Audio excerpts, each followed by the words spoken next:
भारत के छोटे शहरों में बने पुराने सरकारी क्वार्टर, उनका अपना एक अलग डर होता है। उखड़ी हुई दीवारें, जंग लगे गेट, शाम होते ही टिमटिमाती ट्यूबलाइटें और गलियों में पसरा ऐसा सन्नाटा जहां अपनी सांसों की आवाज भी अजनबी लगने लगे। ऐसी ही एक कॉलोनी थी शहर के किनारे, जहां लोग मजबूरी में रहते थे क्योंकि किराया कम था, लेकिन कीमत बहुत बड़ी थी। उस कॉलोनी की आखिरी लाइन में था क्वार्टर नंबर 17 सालों से बंद। लोग कहते थे वहां पहले शर्मा जी अपने परिवार के साथ रहते थे, पत्नी, एक छोटा बेटा और बूढ़ी माँ। सब कुछ ठीक था जब तक एक रात शर्मा जी की माँ मर नहीं गई, उन्हें कोई ले गया। मरने से पहले पूरी कॉलोनी ने उनकी चीख सुनी थी, खिड़की बंद करो, वो अंदर आ गया है। उस रात के बाद घर बदल गया। शर्मा जी की पत्नी खाली कमरे में किसी से बातें करती दिखती। उनका बेटा हर सुबह रोते हुए कहता, दादी रात भर मेरे बिस्तर पर बैठी थी। फिर एक सुबह पूरा परिवार गायब था।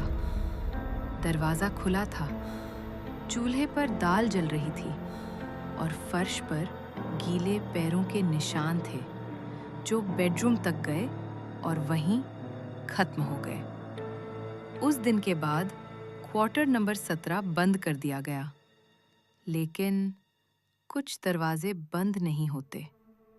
सालों बाद कॉलोनी में नया चौकीदार आया, रघुनाथ। गरीब आदमी, पत्नी और छोटी बेटी के साथ क्वार्टर नंबर 16 में रहने लगा।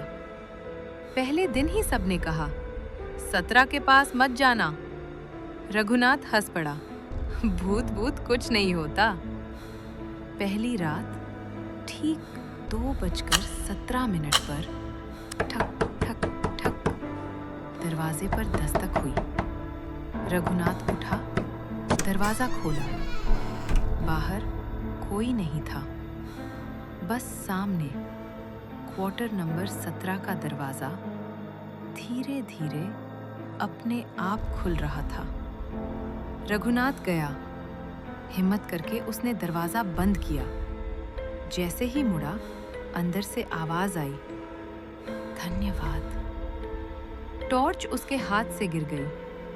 सुबह उसने किसी को कुछ नहीं बताया, लेकिन हर रात 2:17 पर दस्तक होने लगी। तीसरी रात उसकी बेटी कांपते हुए बोली, पापा, सामने वाली दादी मुझे बुला रही हैं।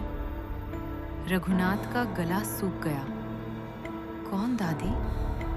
बेटी ने खिड़की की तरफ उंगली कर दी। रघुनाथ ने देखा, अंधेरे में एक बूढ़ी औरत खड़ी थी। चेहरा काला, आंखें सफेद और होठ बिना हिले मुस्कुरा रहे थे। रघुनाथ भागकर बाहर गया, कोई नहीं था। अगले दिन पंडित बुलाया गया। मंत्र शुरू हुए ही थे कि अचानक धड़ाम धड़ाम धड़ाम क्वार्टर नंबर 17 का दरवाजा जोर जोर से हिलने लगा, जैसे कोई अंदर बंद हो और बाहर निकलना चाहता हो। पंडित माला छोड़कर भाग गया। उस रात रघुनाथ ने फैसला किया, सुबह होते ही कॉलोनी छोड़ देगा। सामान बांधा, पत्नी और बेटी को पास बैठाया और रात काटने लगा। ठीक 2:17 फिर दस्तक हुई। इस बार बहुत धीमी, ठक ठक ठक। उसने दरवाजा नहीं खोला।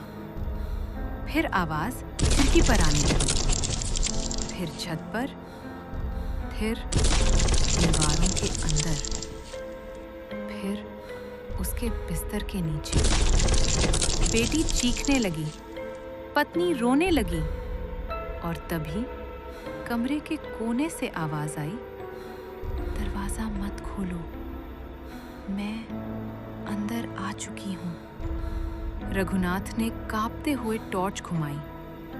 कोने में कोई नहीं था, लेकिन दीवार पर गीले पैरों के निशान बन रहे थे, एक एक करके, जैसे कोई अदृश्य चीज चलकर उनकी तरफ आ रही हो।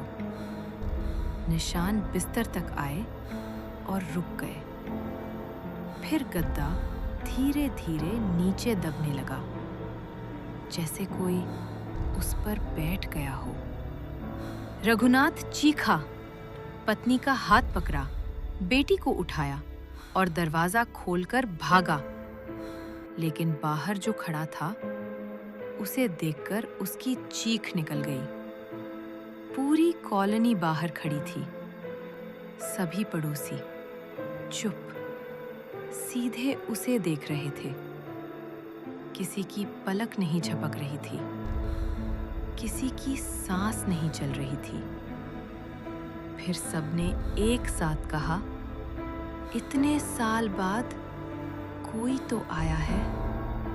रघुनाथ पीछे मुड़ा। उसकी पत्नी, बेटी गायब थी। अंदर कमरे से उनकी हंसी आ रही थी। वो पागलों की तरह अंदर भागा।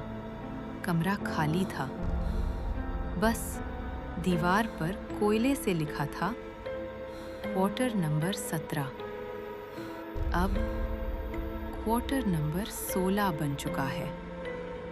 अगली सुबह कॉलोनी वालों ने देखा, क्वार्टर नंबर 16 बंद पड़ा था और बाहर नया नंबर लिखा था 17। आज भी अगर रात 2:17 पर उस कॉलोनी से गुजरो तो 2 घरों के बीच से एक बच्ची की आवाज आती है। ऐसी ही डरावनी कहानियों के लिए चैनल को लाइक, शेयर और सब्सक्राइब करना ना भूलें।